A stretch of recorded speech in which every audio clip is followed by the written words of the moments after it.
Hey guys, so I wanted to do a part two of my talk on feelings and emotions. And this is another passage from Musoso Seki or Musoko Kushi's book, Dream Conversations. These are again passages that I often share on retreat with students. So if you've been on retreat, you might have heard some of these passages before. But this gives me an opportunity to maybe elaborate on the passages a little bit more than I would in that setting.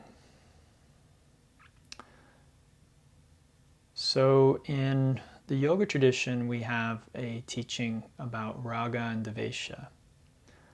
And raga is likes or attractions. Devesha is aversions, things that you don't like. And Patanjali in the Yoga Sutras more or less teaches us that in order for us to achieve the state of yoga, of union, of enlightenment, we must let go of our attractions and aversions, our raga and devesha. And maybe one day I'll do a talk on that specific passage. But today I'm going to, again, draw from this Buddhist teacher.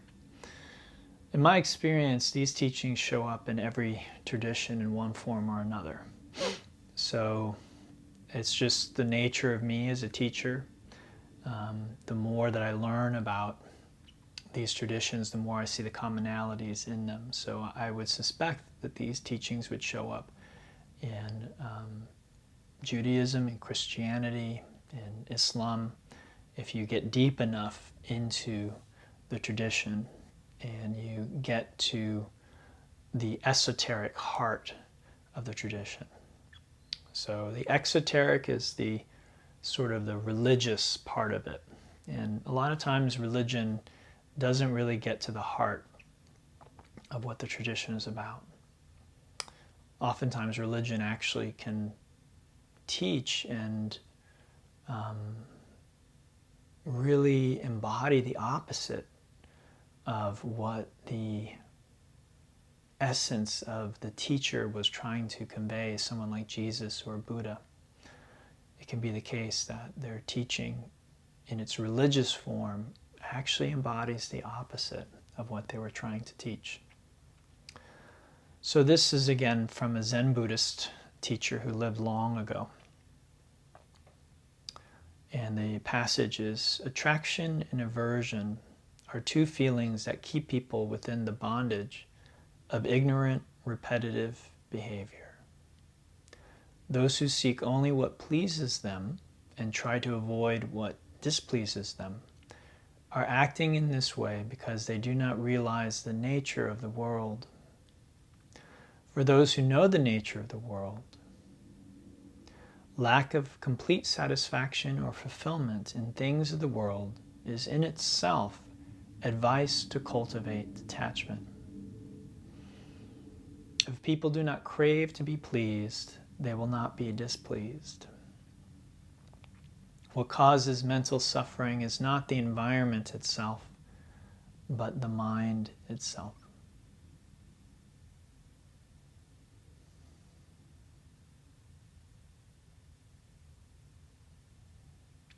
So let's take this one sentence at a time and look at each sentence in a little more detail.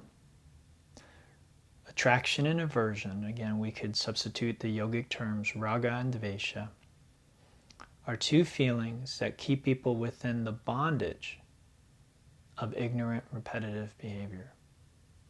So bondage is a great word to use here because many of us think that freedom means pursuing what we like and avoiding what we don't like. And this isn't what he's saying here. He's saying that pursuing what you like and avoiding what you don't like can be a kind of bondage. And this is very, very true. So this is one of the reasons why in my teaching I encourage you not to come out of poses, not to avoid practices that don't feel good. Now, this doesn't mean that we don't listen to our body, and this doesn't mean that there isn't a place for preference. It doesn't mean that what is right for one person is right for everybody. But we do need to be very careful about our ego dictating our spiritual practices. And this happens to many people. They end up with a spiritual tradition that does not actually help them break down their ego. It's just what they like. It's all the stuff they like. And unfortunately, that's not going to help you rid yourself of your ego. So, it's often the case, not always the case, but often the case, that doing the thing that is more difficult, doing the thing that we do not like, is the thing that will ultimately free us from this bondage that's in our heart, mind, and gut. And that's what yoga is about. It's about the state of your heart, your mind, and your gut. And it's about finding a peace and joy that pervades these. And then we find, once we find it out in here, we find it out there. We find it everywhere. It's all around us. But we have to find it in here first.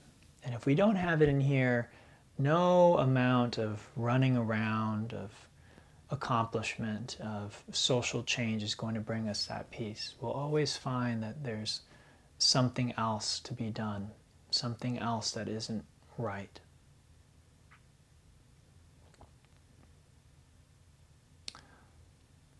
So the next line says, those who seek only what pleases them and try to avoid what displeases them are acting in this way because they do not realize the nature of the world.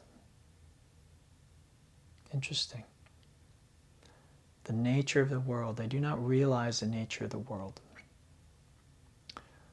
Both the Buddhist and yogic tradition describe the state that most human beings are in as asleep.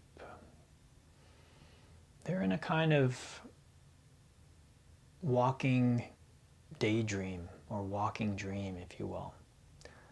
They don't really understand the nature of reality. And so for them, the best approach to finding lasting peace and joy is to try and maximize pleasure and avoid pain, discomfort. But it doesn't require that much awareness to recognize that it doesn't really work, right? Maybe you love chocolate cake. How much chocolate cake can you eat before you start to get sick? And if you eat too much of it, eventually you won't like chocolate cake anymore. You'll want to eat anything but chocolate cake. You might not believe that's true, but it's true. If I forced you to eat your favorite food, and I just forced you to eat it, and you ate it and ate it, ate it, and you got sick on it, eventually you wouldn't want to eat it. You couldn't eat it anymore. And this is true of anything. And I think we all understand this when it comes to substance abuse, right? We see the drug addict and we feel sorry for them. But we don't recognize that we are the addict as well. We just aren't abusing such a powerful substance that makes it so obvious that we're an addict.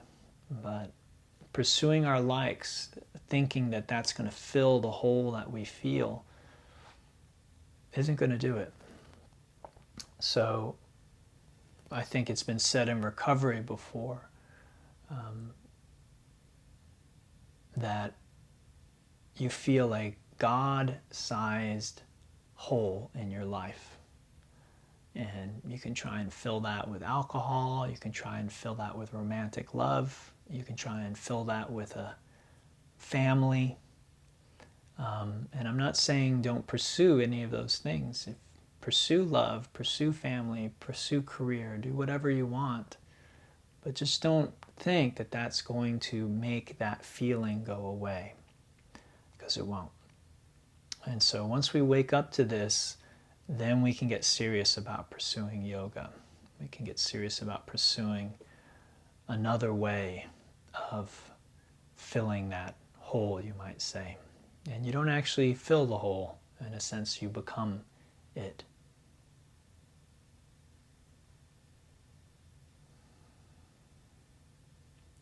He goes on to say, for those who know the nature of the world, lack of complete satisfaction or fulfillment in things of the world is in itself advice to cultivate detachment. So, when we understand the true nature of reality, when we understand things like impermanence, then we understand that trying to arrange the world in a way that we are going to be pleased by it is a futile thing to do. That isn't the purpose of the world. It's not the reason the world exists. The world existed long before we ever showed up, and it will exist long after this is gone. So obviously there's something else going on here. It doesn't care whether we have a Porsche or the house that we want. It doesn't care if we marry the person that we want to marry, or it doesn't care if our children are safe or not. Okay? And again, I like to always bring in some real world experience from my own experience. This week I found out that one of the studios that I work for is shutting down indefinitely. So they are selling their studios. They have laid off all their employees, including me. And if and when they do reopen, they may not, but if they do reopen studios, we will all have to reapply if we want to work for them. They're not going to call us back. We haven't been furloughed. So during the pandemic, I've already lost income from canceled retreats and classes that I couldn't teach, reduction in the number of classes. And then now several studios have closed for good. Other studios are temporarily closed, and we're not sure if and when they will reopen. And then even at studios that I teach at, I have a reduced number of classes. So the effects of what's going on right now are very real in my life. But these teachings, they've been with me for a long time, and they have taught me to expect these things. And I'm not shocked by the pandemic. I'm not surprised by what's happening. And again, some people might think, well, that must be a scary way to live or a depressing way to live. And I assure you it's not. I live with a lot of peace and a lot of joy in my life. And every day, every week, every month, every year is fuller and more enjoyable than the prior year or the prior month or the prior day.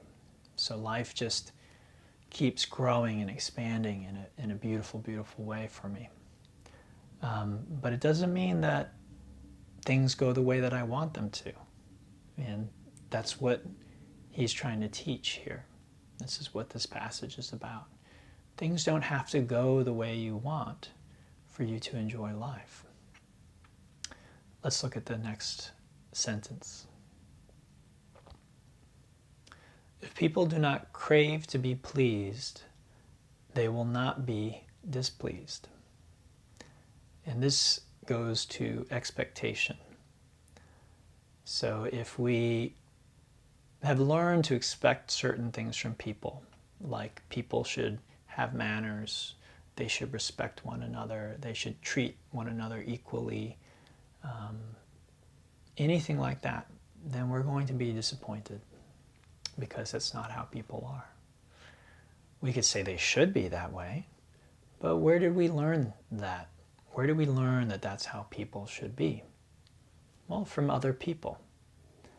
But as we've already established here, yoga teaches that most people are asleep. So what we learn from our fellow human beings when we were young or even now, we're usually learning from someone who doesn't see reality as it is, who doesn't understand the true nature of reality. Now, I'm not saying people shouldn't be decent to one another. I'm not saying that it wouldn't be great if we treated each other with equality. What I am saying is we don't. And if I expect that out of people, then I'm going to be disappointed. And I'm not just talking about people, the weather. If I expect to have sunny weather when I want it, if I expect to get a raise when I think I deserve it, if I expect the studio that I teach at not to close, I am going to meet with disappointment. I will be displeased, as he says in the passage. So when we let go of our expectations, there can be a real lightness that comes into our life. And we allow life to move as it is going to move. Some of you have heard me say in the past, we don't have control over anything. We might have some influence, but we don't have control. Even over what we think. Science is coming out and telling us that we don't have control over our thoughts. You know, that thoughts, the thought to move my hand appears after the motor cortex is already prepared to move the hand, which means that the motor cortex was preparing the movement before I had the idea to move my hand. So again, reality is not how we perceive it to be, not how we think of it, how we experience it. And what the Taoists, the yogis, the Buddhists, and I suspect, Christ and Muhammad and Abraham, I think what they were all trying to teach us on one level was to live in harmony with reality. Because when we're living in harmony with reality, we're peaceful and we're happy. The final sentence here is, what causes mental suffering is not the environment, but the mind. And again, this has been my experience. If we clean our head, our heart, and our gut, if we get those in alignment with one another and with reality, then we experience peace and we experience joy. This life is a miracle, it really is. And moment by moment, we experience miracle after miracle. I think it was Einstein who said, either everything is a miracle or nothing is a miracle. Everyone wants, well, show me a miracle. I want to see someone walk on water. I want to see someone do the impossible. This is impossible. All of this is. The fact that I have this body, that it breathes and takes care of itself, that it knows how to digest the food that I put inside of it, is a miracle. So it's all a miracle. That's the reality. And what these teachings do is they allow us to not believe that, but to experience it. Because we can believe anything. I can believe the moon is made of Swiss cheese. It doesn't mean that it is. I can believe people should be kind to one another. It doesn't mean they're going to be. But when I can actually experience the beauty of the miracle of life, that's very different. And that's what these teachings help us do. So again, for anyone thinking yoga is just about some postures or chanting, those are powerful practices, but their target is the heart, the mind, and the gut. And if they aren't changing our heart, our mind, and our gut, then it's not enough. And I'll say for most people, it's not. For most people, you need a combination of different practices. And again, Many people have preferences. And again, this teaching that I'm sharing with you today is very relevant for that. Many people want to pick and choose their practices. I like chanting, I don't like postures. I like yin, I don't like vinyasa flow. I like doing postural yoga, but I don't like listening to these talks. Again, we're using attraction and aversion. My advice to anyone who's listening, if you're a student of mine, be open to all of the practices. Do all of the practices. Soak up as much as you can. I'm not saying that all practices affect everyone equally. But this is why it can be very important to be in close communication with me. If a certain practice isn't affecting you the way that you think it should, then let me know. And we can discuss it, and we can make some changes. Not everything is for everybody, it's true. But chances are, if we are basing what practices we do on what we like and we dislike, we're basically putting the ego in charge. And the ego is going to do what it likes and avoid what it doesn't like. And that makes the ego stronger, not weaker. True spiritual practice is designed to weaken and eventually dissolve the ego. That is what spiritual practice is. Why? Because the ego causes suffering. All of this is about alleviating our psychological suffering. Physically, there might still be pain. You know, if I had some birth defect and it causes my spine to be crooked, then there might be pain there. I'm not saying that we can necessarily get rid of that. I'm not saying that we can, through yoga, cure the pain of the world, right? The suffering of the world. There have been many great beings who've lived on this planet over the years. If you're a Christian, then you believe that Jesus was God's son. And still look at the world. Look at the shape that it's in. Now, if we understand that teaching on a deep level, we can understand what is meant by Him saving us, and through Him we can reach salvation. But if we look around just on, again, the physical level, we can see that there's a lot of suffering happening. So one might think if, you know, God's Son showed up on the planet, that He might cure all these ills. Same with Krishna, right? In the Hindu tradition. God comes to earth, and, you know, can't He solve the problems of humanity? And so the answer in either tradition is no. That's your job. And you do that by doing your work in here. Again, head, heart, and gut. That's where, those are the targets for these practices. All right, guys, I hope you found that helpful.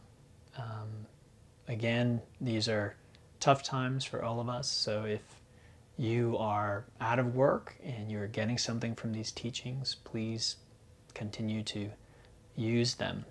If you've got savings or you've got a job, you're making some money, then I definitely, I'm almost unemployed at this point. I definitely can use the help. And I think that we can get through this by supporting one another.